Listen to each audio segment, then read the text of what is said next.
printemps des banques centrales et de la politique monétaire, c'est le sujet à la une avec François Cabot, économiste zone euro chez AXA IM. Bonjour François. Bonjour. Merci bien d'être à nos côtés en plateau. Je crois que les banquiers centraux européens ont toutes les informations possibles à ce stade pour former leurs décisions ce jeudi. Ce sera la date de la prochaine réunion du Conseil des gouverneurs de la Banque centrale européenne. Tout le monde attend un nouveau statu quo de la part de la Banque centrale européenne, mais quand on écoute certains poids lourds, François Villeroy de Galhau ou encore l'italien Piero Cipollone qui vient d'intégrer le directoire de la Banque centrale européenne, on a le sentiment que ce sera peut-être difficile d'avoir un statu quo qui rassemble une unanimité pleine et entière à ce meeting. Quelle peut être la tournure des débats et quel peut être le terrain de compromis trouvé par Christine Lagarde en termes de communication pour ce meeting du 11 avril, François? Non, je crois qu'effectivement, la sphère de données est limitée. C'est-à-dire qu'on est 4 semaines après le dernier meeting, et donc on a eu une donnée d'inflation principalement qu'on a eu la semaine dernière, qui en soi résume bien l'affaire. On a été surpris à la baisse, mais il n'empêche que l'inflation domestique reste stable et à niveau élevé, 4% sur les services. Donc je pense que là-dessus, la conclusion pour moi est simple, c'est qu'ils sont d'accord pour ne pas être d'accord. C'est l'unanimité pour ne pas être d'accord, pour ne rien faire, effectivement, parce que l'environnement de données est relativement limité, et ça a été très bien dit de manière très claire dès le mois de mars. On en saura un peu plus en avril, mais on en saura beaucoup plus en juin. Donc là, je pense qu'effectivement, on va avoir un statu quo en termes de communication, une donnée qui ne donne pas vraiment d'indication, avec encore une fois une surprise à la baisse, mais des services qui tiennent plutôt mieux que prévu, et donc de nécessité d'en savoir plus, avec des données notamment de comptes nationaux beaucoup plus Détaillé, exactement, ouais. Autant sur l'activité, sur les profits que sur les salaires, qui leur permettront effectivement, on l'espère, de trouver un consensus, peut-être pas unanimité, mais en tout cas un consensus fort au moment du mois de juin, pour baisser les taux, et c'est ce que nous prévoyons, et en ligne avec le marché, de manière assez consensuelle maintenant, mais surtout pour donner une direction. Où est-ce qu'on va après juin? Et là, on a effectivement besoin d'avoir une vérification sur les hypothèses clés qu'a énoncé la BCE en mois de mars sur un rebond cyclique de leur productivité du travail, peut-être, de notre point de vue, pas franc, en tout cas pas dès juin, et vous l'indiquez effectivement, la saison des résultats qui commence, et du coup se rendre compte à quel point est-ce que les profits des entreprises, en tout cas en Europe, pourraient commencer à devenir être aider à la baisse de l'inflation. Exactement, c'est ça. Exactement, se réduire. La boucle prix-profit et non pas prix-salaire. Se décélérer pour en absorbant les coûts salariaux, et de ce fait permettre effectivement d'être rassuré sur une trajectoire de baisse des taux. Comment peut se former la négociation? Alors sur la base des éléments que les banquiers centraux européens peuvent avoir aujourd'hui, si on maintient le statu quo pour cette réunion, est-ce qu'il y a un enjeu pour la réunion du mois de juin et celle qui suivra dès le mois suivant, en juillet par exemple, François? Est-ce qu'on peut imaginer une négociation entre les deux parties du Conseil de ce point de vue-là?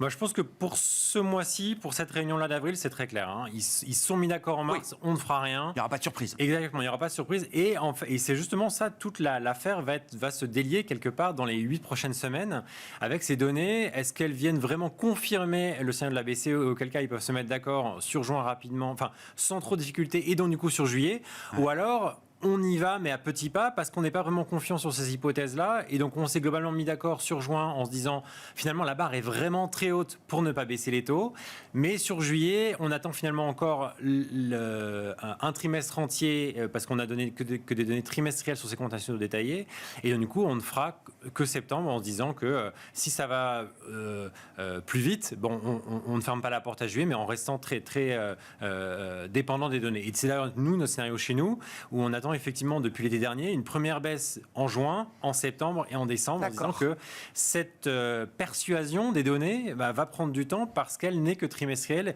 et on a besoin effectivement de cet ensemble d'informations pour que le Conseil des gouverneurs prenne cette décision avec le plus grand consensus possible. Ouais.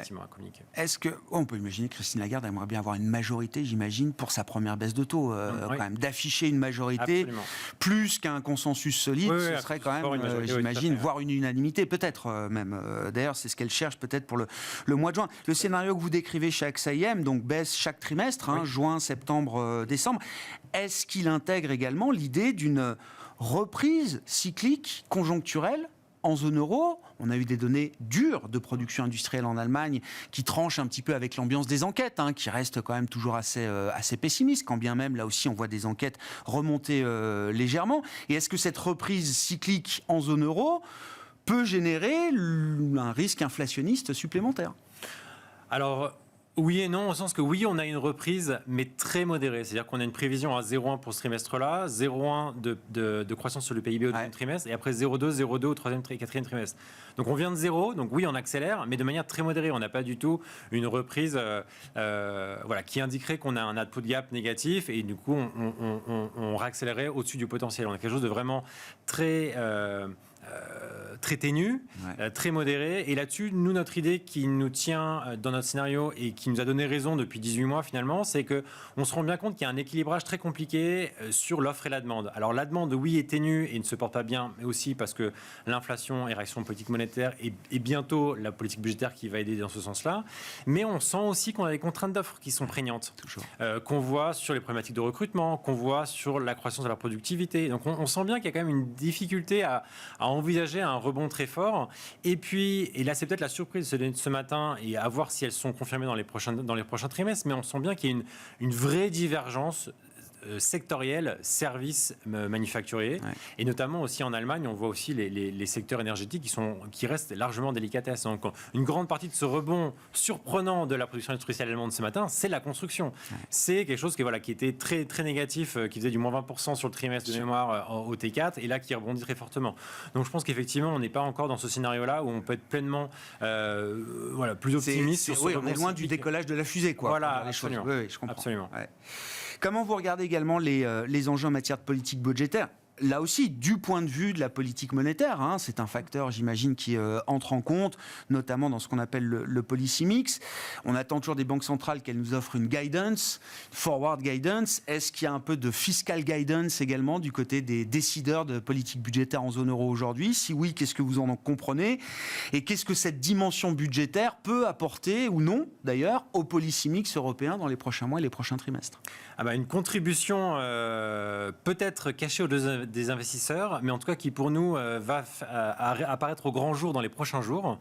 Ça, je pense, c'est vraiment la donnée qui, dans le calendrier européen, est toujours un peu cachée au mois d'avril. On a ce qu'on appelle la publication de la mise à jour des programmes de stabilité et de croissance. Donc, le semestre européen. Exactement, du semestre européen, et qui, compte tenu probablement de la performance des spreads ces derniers mois, a été probablement mis un peu sous le tapis en se disant, de toute façon, ceci n'a pas lieu d'être, et en tout cas n'est pas une variable dépendante, explicative des spreads. Mais là, je pense vraiment qu'il y a matière à regarder de manière très scrupuleuse les programmes de stabilité italiens et français, qui sont les deux pays pour lesquels on a effectivement des dérapages budgétaires importants en 2023, et sur lesquels on a une question pour moi, de suroptimisme de la croissance, en tout cas telle qu'elle avait été publiée au mois de septembre, donc qui est à revoir et revoir à la baisse. Et puis également, dans les deux cas, à la fois sur le plan du côté italien avec le super bonus, qui est très bien reparti sur les 2 premiers mois d'exécution de l'année budgétaire 2024, dont on a resserré la baisse une nouvelle fois. On rappelle, c'était 110% de subvention des travaux à la maison. Tout à fait. Et donc du coup, qui a généré effectivement le rebond de croissance italien qu'on a eu ces 2 dernières années, c'est la construction. Et donc du coup, si on enlève ça, effectivement, on se dit bien que le fondamental est plutôt faible. Et donc, effectivement, de se rendre compte des plans, de leur crédibilité, à la fois d'un point de vue de performance économique, et de se dire à quel point est-ce que cette non pas une contraction, mais cette relative rigueur, j'ose pas à peine utiliser le mot, de chacun des pays peut ralentir la croissance, ou en tout cas peut être un élément négatif. Et puis surtout, d'un point de vue des marchés, être un peu ce qui met la puce à l'oreille, de dire mais où est mon fondamental, où est ma valeur macro là-dedans, qui a été largement écrasée ces derniers mois.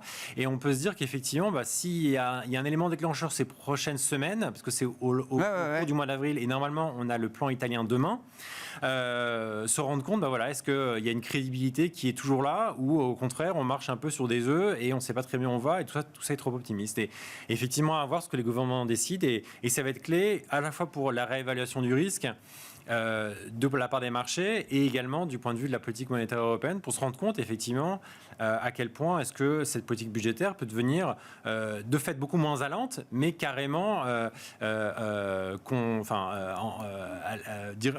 soutenir quelque part un ralentissement cyclique à la suite de ça. Est-ce que, au-delà du débat sur le put des banques centrales, est-ce qu'il y a toujours un put budgétaire venant de l'Europe, avec notamment l'enveloppe, alors ça nous ramène évidemment au lendemain de la pandémie, mais l'enveloppe Next Gen EU, qui existe toujours, est-ce que ça représente un put budgétaire, un put sur l'économie de la zone euro devant nous encore ?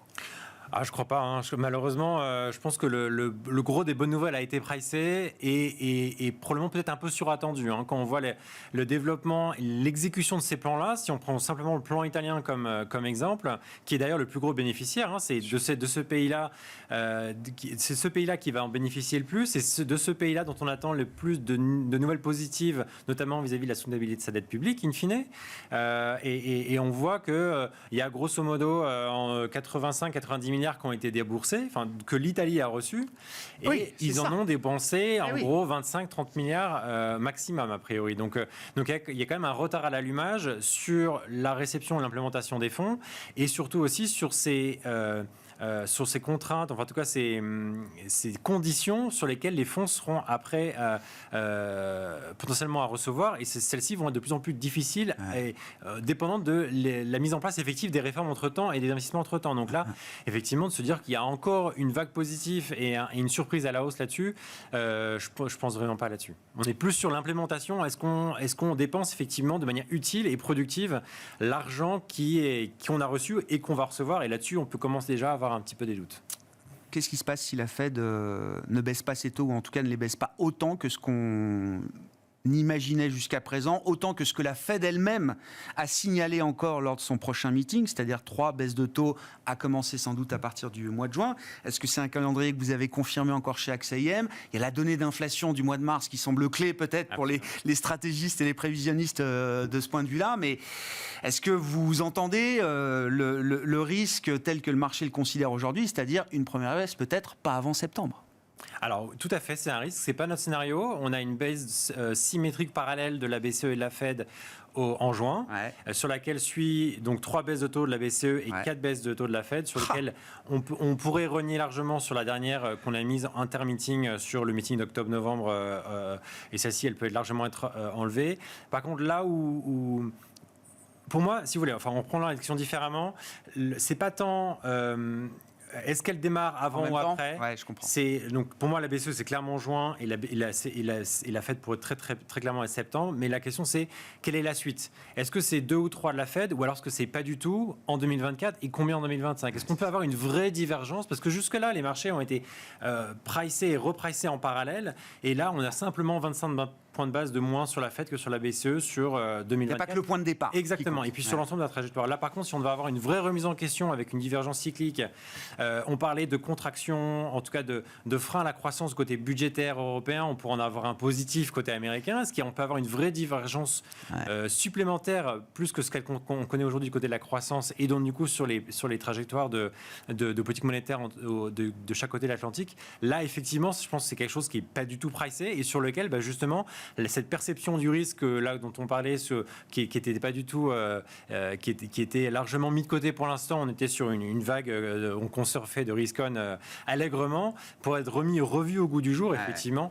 et avec une politique monétaire dont le frein a été que très faible à la fois en Europe et aux États-Unis, et dont on attend finalement les effets négatifs. Et plus on reste haut longtemps, plus de fait ce coup d'arrêt peut devenir abrupt à l'horizon, et donc du coup de revenir un repricing de risque à l'aune de ces développements-là, effectivement. Bon, enjeu majeur pour les décisions de Banque centrale devant nous, avec l'inflation américaine pour le mois de mars qui sera publiée ce mercredi, et bien sûr la communication de Christine Lagarde à l'issue du conseil des gouverneurs de la BCE qui se tiendra ce jeudi.